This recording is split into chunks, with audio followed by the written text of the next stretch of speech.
Hello students, welcome to my channel mathematics वाला। काफ़ी दिनों के बाद हम मिले हैं फिर से। चलो क्लास 9th के एक इम्पॉर्टेंट चैप्टर सर्कल के बारे में डिस्कस करते हैं। Circle circle is locus of a point, locus of a point at a fixed locus. Locus मतलब मूविंग पॉइंट। मूविंग पॉइंट, ये बहुत सारा पॉइंट मूव कर रहा है at a fixed distance. That fixed distance is r and fixed point is center.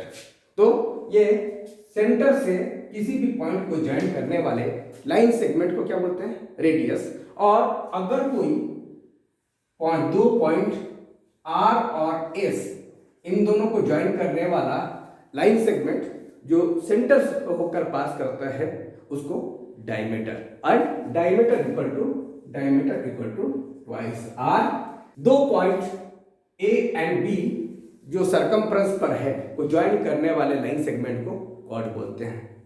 चलो student, इस video में आगे क्या है इसको जानने के लिए पूरे वीडियो को देखना जरूरी है। और अभी तक अगर हमारे चैनल से जुड़े होने के बावजूद आप लाइक, सब्सक्राइब एंड कमेंट्स नहीं किए हो तो जरा हमारे मेहनत को सक्सेसफुल बनाने के लिए लाइक और सब्सक्राइब जरूर करो। ये सारे पॉइंट्स को ज्वाइन करने के बाद जो घेरा बना है इसको आप सरकमफ्रेंस बोलो।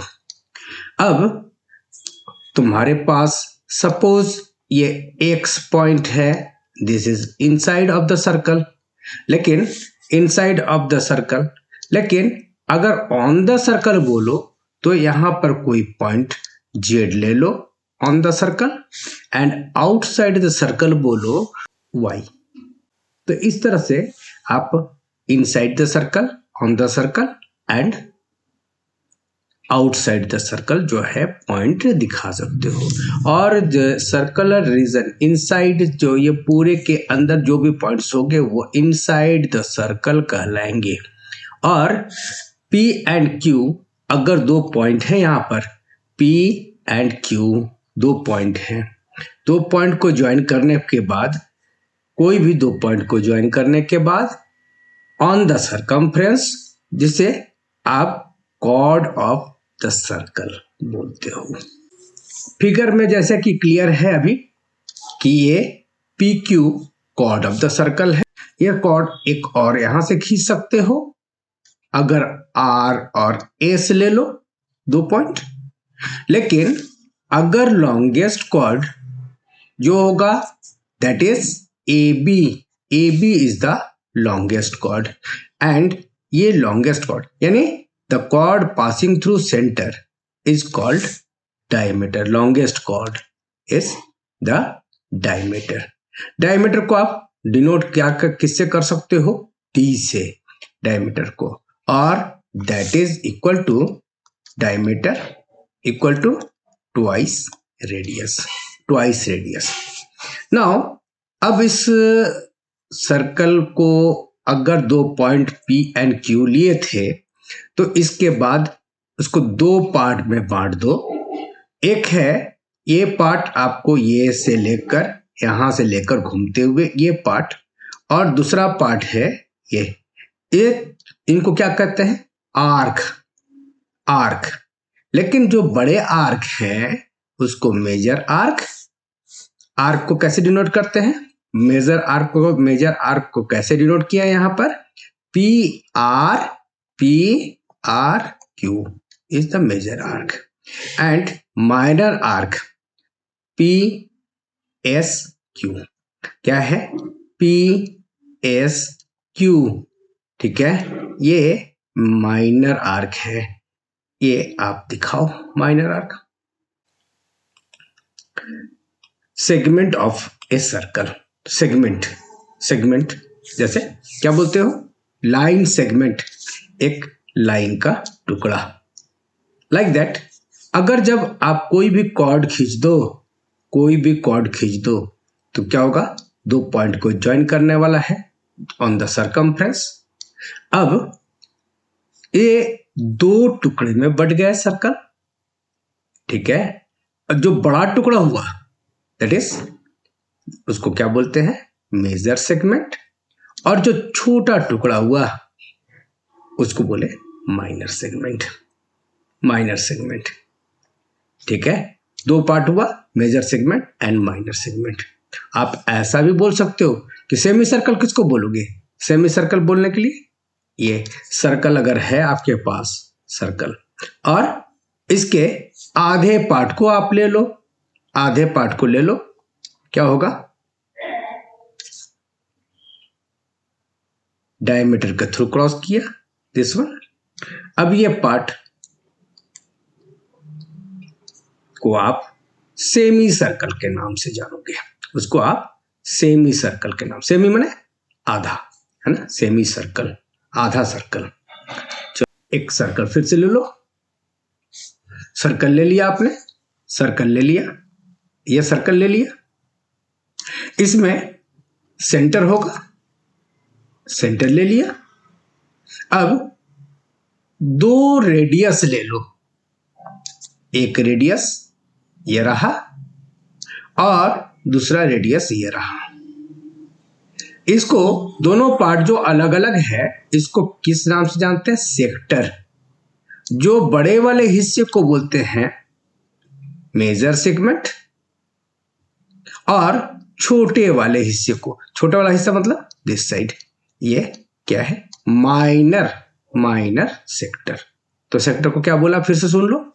जब सेंटर से कोई पॉइंट ऑन द सरकमफ्रेंस लेने के बाद उनको ज्वाइन किए हो, एक यहां से ज्वाइन किए, एक यहां को करने के बाद दो जो portion enclosed between radii and an arc, ये आर्क के बीच में जुड़ा हुआ होगा, है ना, के अंदर घिरा हुआ होगा, दैट इज द सेक्टर।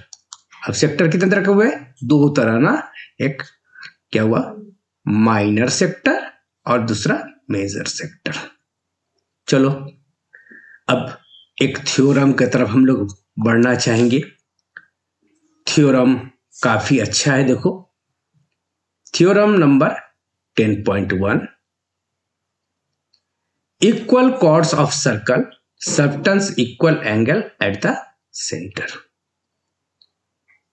मतलब पहले मतलब समझा जाए, उसके बाद क्या बोल, इक्वल कॉर्ड्स यानी एक से ज्यादा कॉर्ड है, लेकिन कैसे हैं? इक्वल हैं।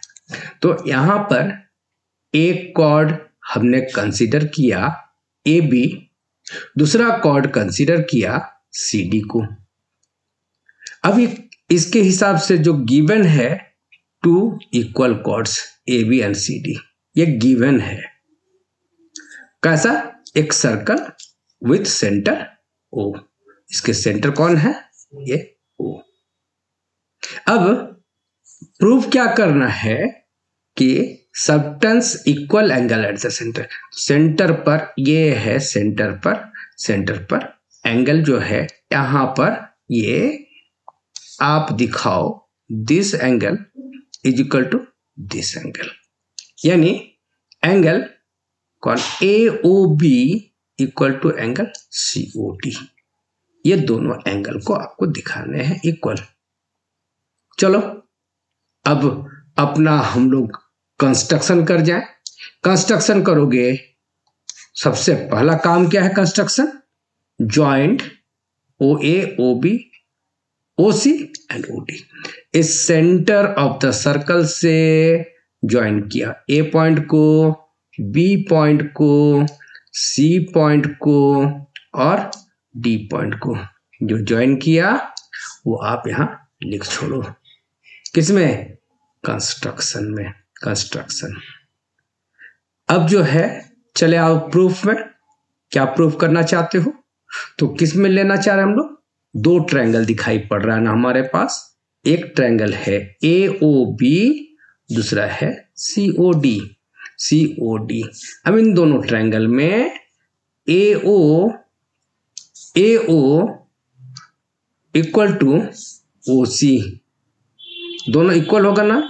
दोनों इक्वल होगा। रीजन क्या है दोनों के इक्वल होने का? कारण क्या है भाई? ये है इक्वल टू रेडियस, और O B equal to O D. अब ये दोनों को भी इक्वल दिखाओ, और ये इसका रीजन भी क्या है, equal to radius of the circle. Now A B equal to C D, A B equal to C D जो है ये आपके गिवन है। हम लोग कौन सा कॉन्ग्रुएंसी यूज करें, साइड साइड साइड, साइड एक साइड ये इक्वल इस साइड के, इस साइड का इक्वल ये, और दिस साइड का इक्वल ये, then using side side side congruency rule both the triangles are congruent. Triangle AOB congruent to triangle COD. Angle अब कॉन्ग्रुएंट होने पर सीपीसीटी से, CPCT full form corresponding parts of the congruent triangle से ये बीच के angle, ये angle बीच के angle जो है दोनों इक्वल होंगे। यही हमको प्रूव करने के लिए यहां कहा गया था। तो स्टूडेंट्स क्लियर है कि रेडियस सारे को ज्वाइन कर दिया सेंटर से, और ज्वाइन करने के बाद रेडियस को इक्वल बताया, और गिवन था A B equal to C D, side side side congruency use किया, पहले दोनों ट्रायंगल को कॉन्ग्रुएंट किया, and then corresponding parts of congruent triangle से एंगल्स इक्वल हो गए। चलो जल्दी से हम लोग अगले थ्योरम पर चले आए। Theorem 2, if the angle subtended by the chords of a circle at center are equal, then the chords are equal। क्या बोल रहा है, इस बार पिछले बार के जस्ट उल्टा है। इस बार ये ए बी और सी डी कॉर्ड जरूर गिवन है, लेकिन यहां एंगल इक्वल बोला है। सेंटर पर जो एंगल है वो दोनों इक्वल है। आपको प्रूव क्या करना है कि दोनों कॉर्ड ए बी और सी डी इक्वल है। चलो इस बार भी कंस्ट्रक्शन करो। कंस्ट्रक्शन में ज्वाइन किया O A, O B, O C and O D को ज्वाइन कर दिया। इस तरह से दो ट्रायंगल मिले, angle A O B and C O D, दोनों ट्रायंगल मिले। पिछले बार जस्ट जैसा किया था वैसे ही हम लोग काम करेंगे। क्या करेंगे, यहां पर आप ले लो रेडियस इक्वल, कौन सा, ए ओ इक्वल टू ओ सी। यहां गिवन क्या है, गिवन है angle A O B equal to angle C O D, ये गिवन है। और अगला फिर से रेडियस दिखा दो, O B equal to O D. Then इस बार ये क्या है, साइड है, ये एंगल है और ये साइड। तो using side angle side congruency, triangle A O B congruent to triangle C O D. Now जब दोनों ट्रायंगल कॉन्ग्रुएंट हो गए तो सारे कॉरस्पॉन्डिंग पार्ट्स जरूर इक्वल होंगे। तो कॉरस्पॉन्डिंग पार्ट्स इक्वल होगा तो कॉरस्पॉन्डिंग पार्ट में तो एक हमारा ये भी है ना, A B equal to C D, then A B equal to C D C P C T. और यही तो प्रूव करने बोला था कि if angle subtended by the chord of a circle at the center are equal, then the chords are equal। चलो आज का वीडियो हम यही खत्म करते हैं। जल्दी ही अगली वीडियो में मुलाकात होगी। बाय।